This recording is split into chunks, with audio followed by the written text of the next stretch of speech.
الحمدللہ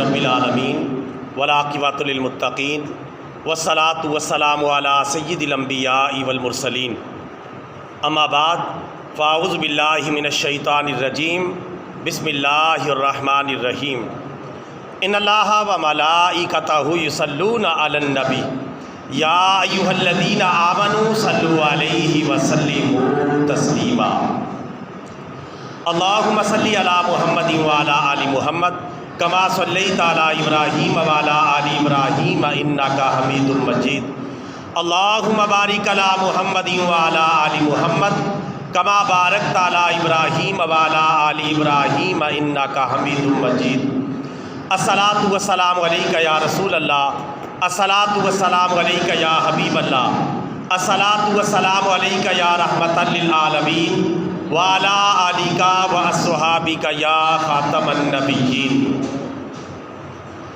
واجب الاحترام برادران اسلام، سب کی سب تعریفیں اللہ رب العالمین عز و جل کے لیے، جس نے بلا شرکت غیر پوری کائنات کو وجود عطا فرمایا، اور درود لامحدود اور سلام بے شمار ہمارے پیارے نبی، ہمارے پیارے آقا، ہمارے پیارے پیغمبر سرکار مدینہ، سرور قلب و سینہ، فیض گنجینہ، صاحب معطر پسینہ، باعث نزول سکینہ، آقا نامدار، مدینے کے تاجدار، سارے نبیوں کے سالار، حبیب کردگار، محبوب پروردگار، جناب احمد مختار، حضرت محمد مصطفیٰ صلی اللہ علیہ وسلم کی ذات گرامی پر، کہ جنہوں نے دنیا میں تشریف لا کر حق کا بول بالا فرمایا۔ واجب الاحترام برادران اسلام، الحمدللہ ثم الحمدللہ، ذی الحجہ کے مقدس ترین 10 دنوں کا سلسلہ چل رہا ہے، اور یہ 10 دن اور 10 راتیں اللہ تعالیٰ کو بہت ہی زیادہ محبوب ہے۔ یہ قربانی کے ایام ہیں، فضیلت کے ایام ہیں۔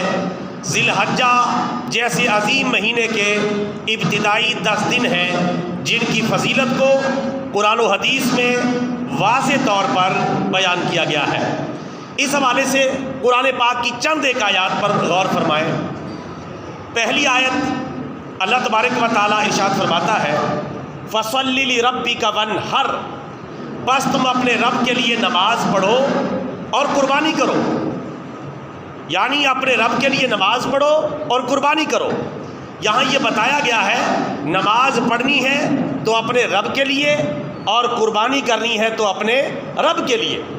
یہ ضروری ہے، نماز کے لیے بھی اور قربانی کے لیے بھی۔ آپ کی نماز اور آپ کی قربانی تب ہی قبول ہوگی جب آپ کے پیش نظر اللہ تعالیٰ کی رضا اور خوشنودی ہوگی۔ اس لیے فرمایا فَصَلِّ لِرَبِّكَ وَانْحَرْ، بس تو اپنے رب کے لیے نماز پڑھ اور اپنے رب کے لیے قربانی کر، یعنی اخلاص ہونا چاہیے، خالص عبادت ہونی چاہیے۔ اللہ تعالیٰ خالص عبادت کو ہی پسند فرماتا ہے، ملاوٹی جو عبادت ہے اسے اللہ تعالیٰ قبول نہیں فرماتا۔ اس لیے واضح طور پر فرما دیا اپنے رب کے لیے نماز پڑھو اور اپنے رب کے لیے ہی قربانی کرو۔ جیسا کہ حج و عمرہ کے بارے میں بھی اللہ تعالیٰ نے ایسا ہی فرمایا ہے، وَأَتِمُّ الْحَجَّ وَالْعُمْرَةَ لِلَّهِ، اور اے مسلمانوں تم اللہ کے لیے حج کرو اور اللہ تعالیٰ ہی کے لیے عمرہ کرو۔ حج بھی کرنا ہے تو اللہ تعالیٰ کی رضا اور خوشنودی کے لیے، حج کرنا ہے تو اللہ تعالیٰ کی رضا اور خوشنودی کے لیے، خالص اللہ کی عبادت سمجھ کر، ملاوٹ نہ ہو، کیونکہ ملاوٹی عبادت کو اللہ تعالیٰ پسند نہیں کرتا، اور جسے پسند نہیں کرتا اسے قبول بھی نہیں کرتا۔ لہٰذا قربانی بھی اللہ کے لیے، نماز بھی اللہ کے لیے، حج بیت اللہ بھی اللہ کے لیے، اور عمرہ بھی اللہ تعالیٰ کے لیے۔ ایک جگہ پیارے نبی صلی اللہ علیہ وسلم کی زبان مبارک سے بھی کہلوایا گیا، قُلْ إِنَّ صَلَاتِي وَنُسُكِي وَمَحْيَايَ وَمَمَاتِي لِلَّهِ رَبِّ الْعَالَمِينَ۔ اے پیارے محبوب صلی اللہ علیہ وسلم، آپ ارشاد فرما دیں کہ بے شک میری نماز، میری قربانی اور میرا جینا اور میرا مرنا سب کا سب اللہ رب العالمین کے لیے، یہ ضروری ہے. ہمارے پیارے نبی صلی اللہ علیہ وسلم کی زبان مبارک سے بھی یہی بات کہلوائی گئی تاکہ ہر اعتبار سے اللہ کی خالص عبادت کی جائے.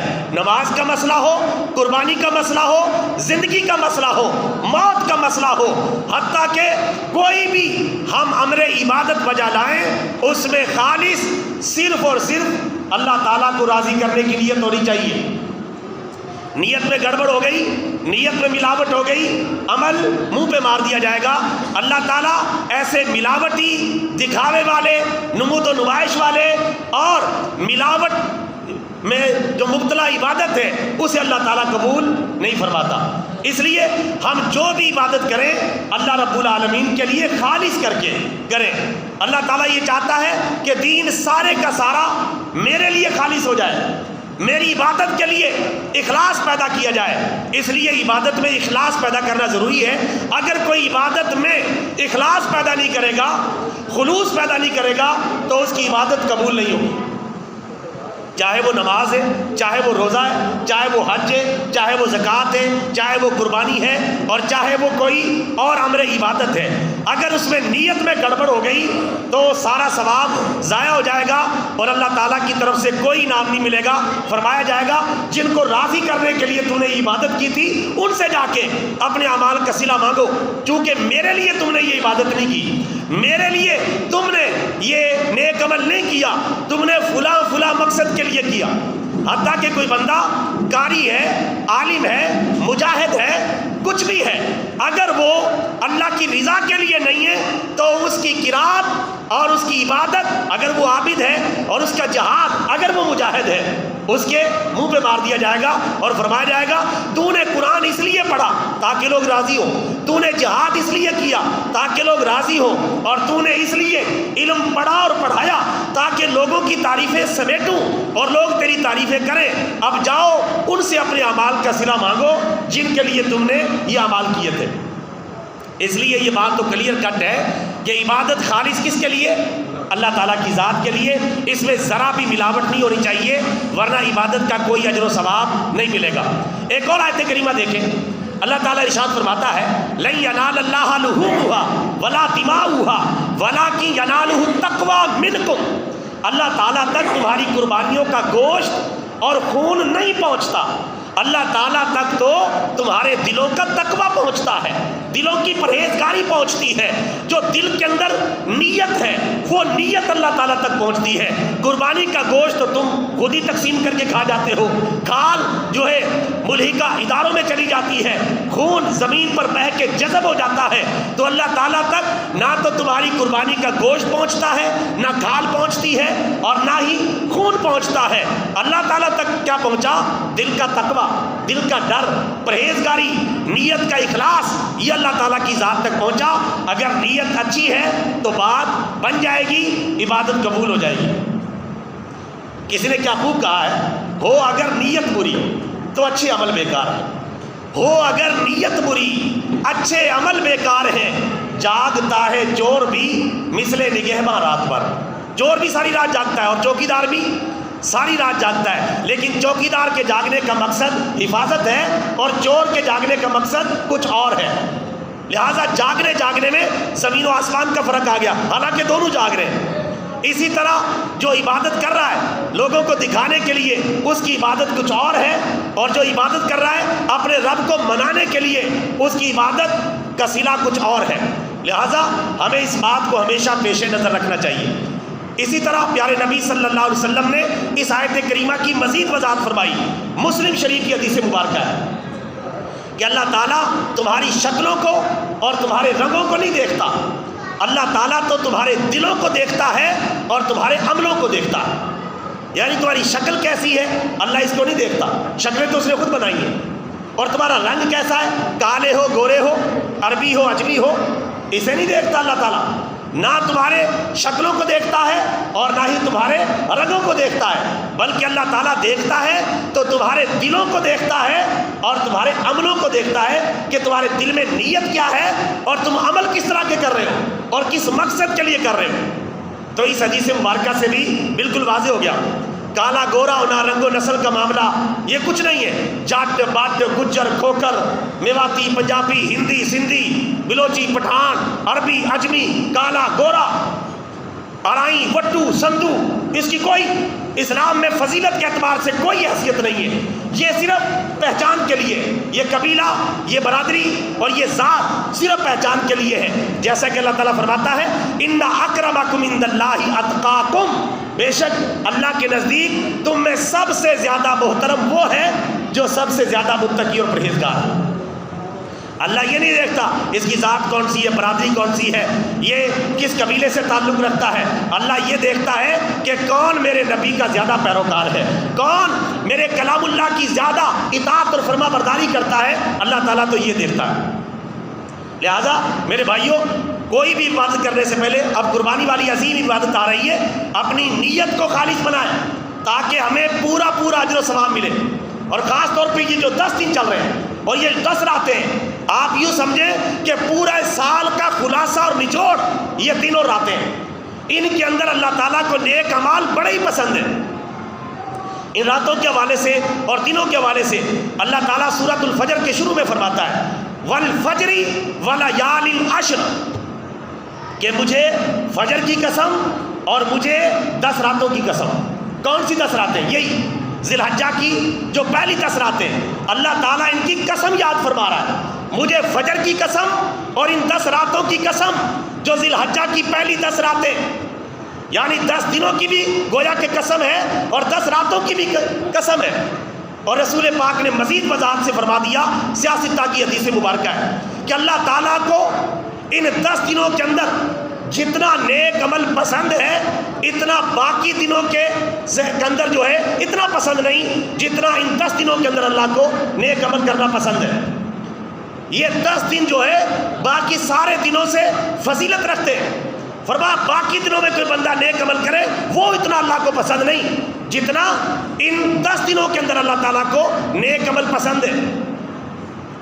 اور آقا علیہ الصلوۃ والسلام نے اس کی مزید فضیلت بیان کرتے ہوئے ارشاد فرمایا یہ جو 10 دن ہیں اور یہ جو 10 راتیں ہیں ان کے بارے میں جب آقا نے یہ فرمایا کہ ان 10 دنوں کے اندر اللہ تعالیٰ کو نیک عمل کرنا بہت ہی زیادہ پسند ہے، صحابہ کرام نے پوچھا یا رسول اللہ ان دنوں کے علاوہ جو باقی دن ہیں ان میں جو جہاد فی سبیل اللہ ہے کیا وہ بھی اللہ تعالیٰ کو ان دنوں سے یعنی ان دنوں کے نیک اعمال سے کم پسند ہے؟ تو رسول پاک نے فرمایا کہ ہاں جہاد فی سبیل اللہ، جہاد فی سبیل اللہ اسلام کا چھٹا رکن ہے، بڑی فضیلت اس کی. لیکن فرمایا جہاد بھی نہیں، باقی دنوں کے اندر کیا جانے والا جہاد بھی ان دنوں کے نیک عمل کے برابر نہیں.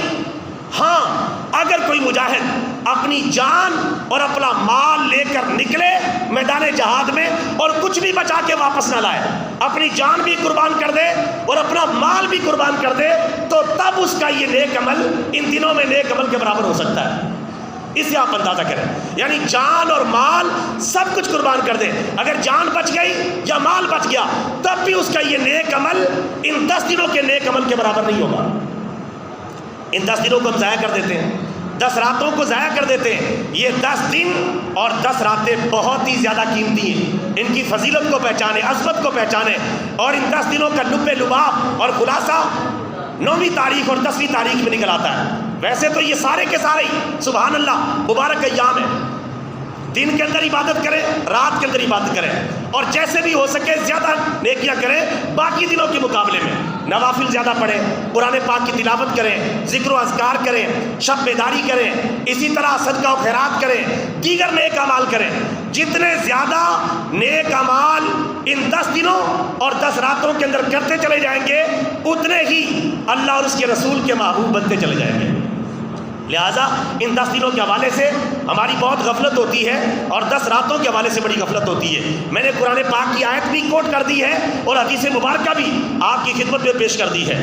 یہ جو 10 دن اور 10 راتیں ان کے اندر جو 9 تاریخ ہے جس کو عرفہ کا دن بھی کہتے ہیں یا 9 ذی الحجہ جس دن حاجی میدان عرفات میں ہوتے ہیں، یہ دن بھی بڑا مقدس اور پاکیزہ دن ہے.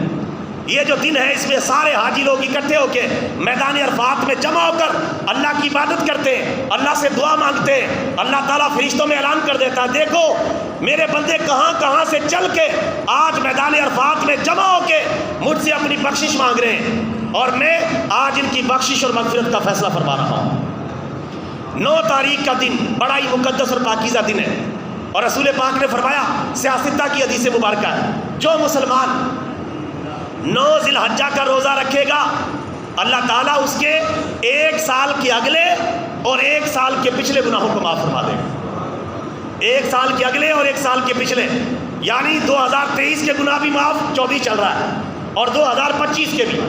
کتنی بڑی بات ہے، ایک دن کا روزہ رکھنا ہے۔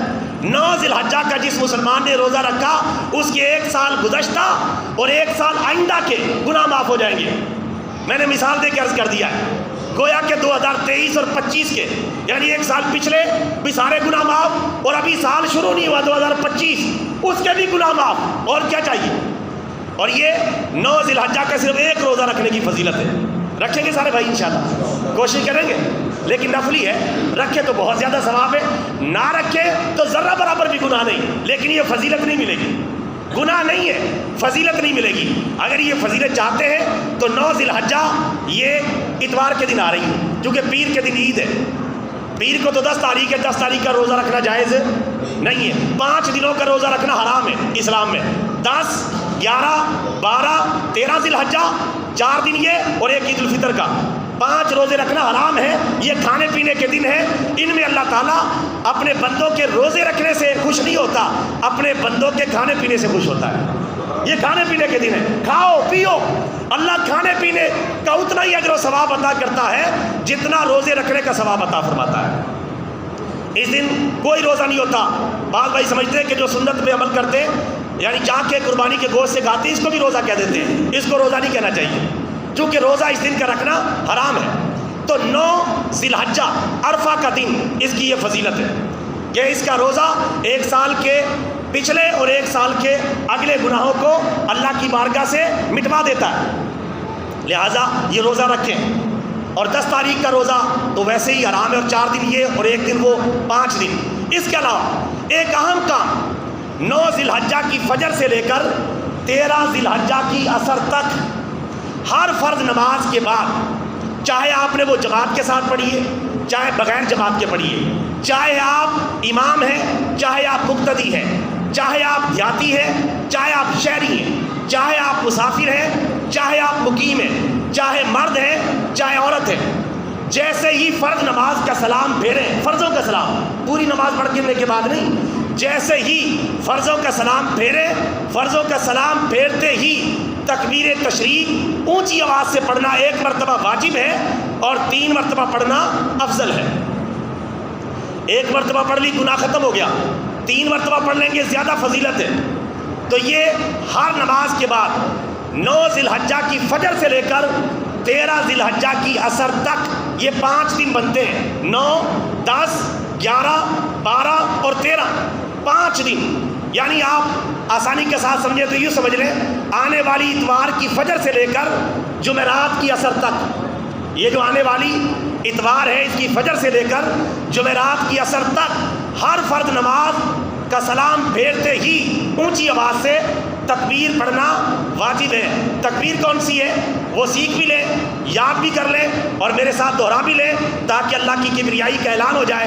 اللہ اکبر، اللہ اکبر، لا الہ الا اللہ، واللہ اکبر، اللہ اکبر، وللہ الحمد۔ یہ تکبیر یاد کرنا واجب ہے، پڑھنا بھی واجب ہے، لہٰذا اسے یاد کر لیں اور باقاعدگی سے پڑھیں۔ اگر پڑھیں گے بہت زیادہ اجر و ثواب ملے گا، نہیں پڑھیں گے کبیرہ گناہ کے مرتکب ہوں گے، یہ بڑا گناہ ہے، اسے چھوڑنا۔ اگر بھول گیا تو یاد آنے کے بعد پڑھ لیں، اللہ تعالیٰ معاف کرنے والا ہے۔ جان بوجھ کے نہ چھوڑیں۔ مرد حضرات اونچی آواز سے تکبیر پڑھیں، خواتین آہستہ آواز سے تکبیر پڑھیں۔ کون سی تکبیر؟ ذرا گونج پڑ جائے۔ اللہ اکبر، اللہ اکبر، لا الہ الا اللہ، واللہ اکبر، اللہ اکبر، وللہ الحمد۔ تو میرے بھائیوں یہ تکبیر اور اس کا مسئلہ میں نے آپ کی خدمت میں عرض کر دیا ہے۔ اس کے علاوہ 9 تاریخ کے بعد آ جاتا ہے 10 تاریخ کا دن، جو کہ یوم نہر ہے، قربانی کا دن ہے۔ اور قربانی کے دن کے بارے میں سیاستہ کے اندر پیارے آقا صلی اللہ علیہ وسلم کا فرمان عالی شان موجود ہے کہ 10 تاریخ کے دن اللہ تعالیٰ کو قربانی کرنے سے زیادہ کوئی نیک عمل پسند نہیں۔ سب سے زیادہ جو نیک عمل اللہ کو پسند ہے وہ ہے قربانی کرنا۔ ذی الحجہ کی 10 تاریخ کو سب سے زیادہ اللہ کو پسندیدہ عمل قربانی کرنا ہے۔ فرمایا قربانی کا جانور قیامت کے دن اپنے سینگوں، اپنے بالوں اور اپنے کھروں سمیت آئے گا، اور قربانی کے جانور کے خون کا پہلا قطرہ زمین پر نہیں گرتا کہ اللہ کی بارگاہ میں قبول کر لیا جاتا ہے۔ اور فرمایا قربانی کیا کرو تو خوش دلی کے ساتھ قربانی کیا کرو، یہ نہیں کہ پریشانی کے ساتھ مجبوراً کرنی پڑ رہی ہے، ایسا نہیں، خوش دلی کے ساتھ قربانی کرو، کیونکہ اللہ کے راستے میں اللہ کو راضی کرنے کے لیے قربانی کر رہے ہو۔ پریشان ہونے کا کیا مطلب، بے دلی کا کیا مطلب، مہنگی سستی کا کیا مطلب، کوئی مطلب نہیں۔ مت سمجھے جب تک آپ نے قربانی نہیں لی تب تک آپ یہ تحقیق کر سکتے ہیں میں نے کون سی قربانی لینی ہے۔ جب لے لی ہے تو پھر یہ نہیں سمجھنا کہ میں نے مہنگی لے لی ہے، اس میں لے لیتا تو اچھا رہتا، چونکہ جتنا بھی پیسہ جا رہا ہے سب اللہ کے راستے میں جا رہا ہے۔ اور اگر اللہ نے توفیق دی ہے تو مہنگا جانور خریدیں، موٹا، تازہ، فربا، صحت مند، طاقتور، خوبصورت جانور خریدیں، چونکہ اللہ کے راستے میں قربانی کر رہے ہیں، اللہ کی بارگاہ میں تحفہ پیش کر رہے ہیں۔ ہاں جس کو اتنی وسائل میسر نہیں ہے، پھر جس طرح کا بھی جانور ملے جو کہ معیار پر پورا اترتا ہو، بہت زیادہ لنگڑا نہ ہو، کانا نہ ہو، اور اس طرح لاغر نہ ہو کہ ہڈیوں پر گودا ہی موجود نہ ہو، یا اسی طرح بھینگا وغیرہ نہ ہو، تو اس طرح کے جو جانور عیب سے پاک ہے کسی میں بھی حصہ لے لے گا تو انشاءاللہ اس کی قربانی ادا ہو جائے گی۔ لیکن جن کو اللہ نے مال دیا ہے، دولت دی ہے، انہیں چاہیے کہ مہنگا جانور خریدیں، خوبصورت جانور خریدیں، اچھا جانور خریدیں، موٹا، تازہ، فربا جانور خریدیں، اللہ کے راستے میں کھل کے خرچ کریں، لیکن نیت اچھی رکھنی ہے، دکھاوے کے لیے نہیں، اہل محلہ پہ رعب ڈالنے کے لیے نہیں کہ تم کیا یہ چھوٹا سا جانور لیے پھر رہے ہو، ہمارا جانور دیکھو، ہمارا جو ہے یہ جانور دیکھو کتنا خوبصورت ہے، ہم اتنے لاکھ میں لے کے آئے ہیں، ہم فلاں جگہ سے لے کے آئے ہیں، اس مقصد کے لیے نہیں۔ دکھاوے کی وجہ سے قربانی کا عمل مشتبہ ہو سکتا ہے، ضائع ہو سکتا ہے۔ اللہ کی رضا کے لیے، اللہ کی خوشنودی کے لیے دوسرے کے جانور کی بھی تعریف کریں کہ ماشاءاللہ آپ اچھا کام کر رہے ہیں، بڑا شاندار ہے، اللہ نے مجھے اس کی توفیق دی ہے، آپ کو اس کی توفیق دی ہے، اللہ تعالیٰ دونوں کی قربانیوں کو قبول فرمائے۔ یہ جذبہ ہونا چاہیے، یہ نہیں کہ نعوذ باللہ کسی کو نیچا دکھانے کے لیے، فخر و مباحات کے لیے، آج کل یہ سلسلہ بھی چل پڑا ہے، فخر کر کے بتاتے ہیں، یہ نہیں ہونا چاہیے۔ اللہ کی رضا کے لیے یہ سارا عمل ہونا چاہیے تاکہ ہماری نیکیاں اللہ کی بارگاہ میں قبول ہوں۔ اور جو قربانی کا جو جانور ہے اس کے متعلقہ جتنی بھی چیزیں ہیں وہ بھی سب اللہ کے راستے میں صدقہ کر دیں۔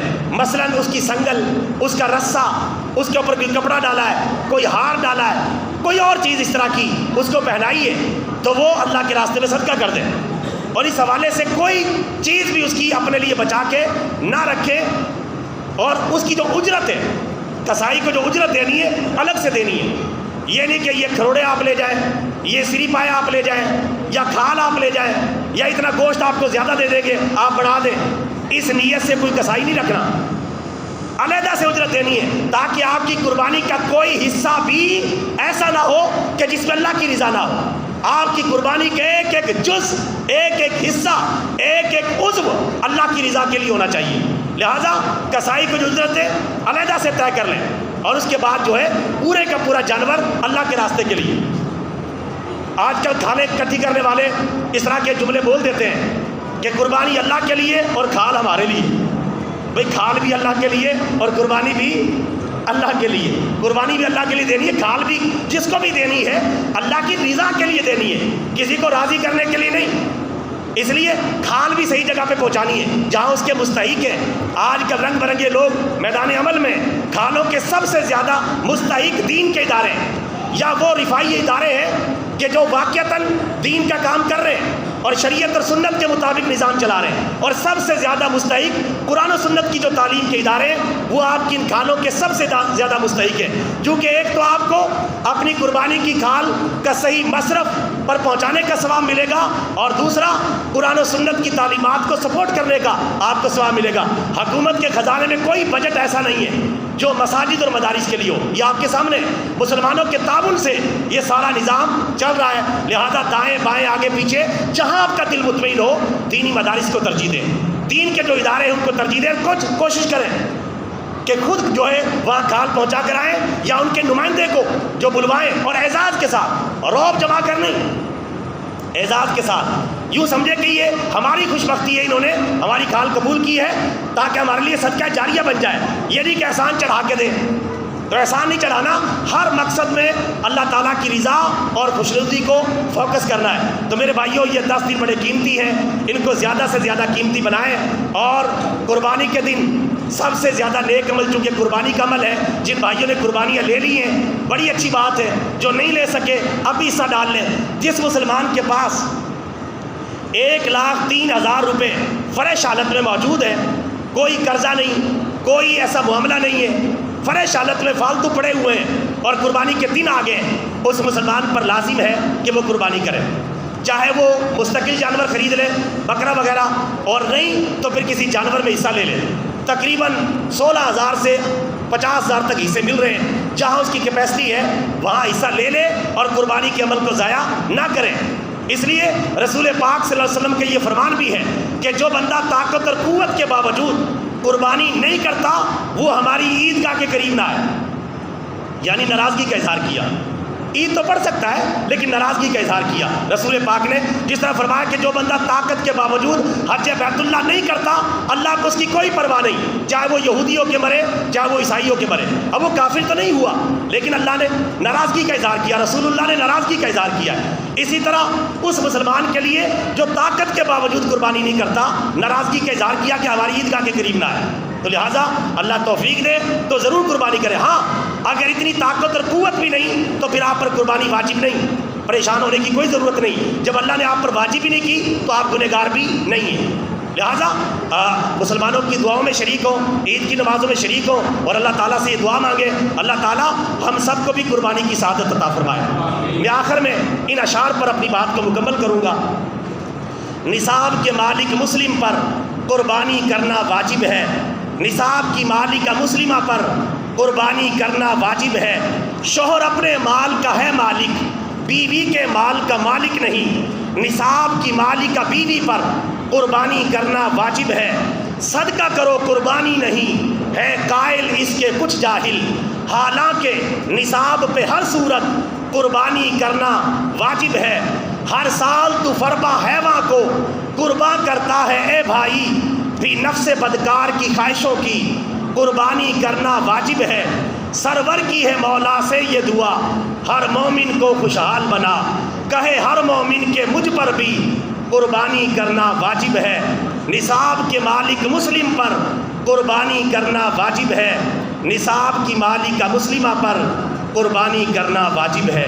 وما علینا الا البلاغ المبین۔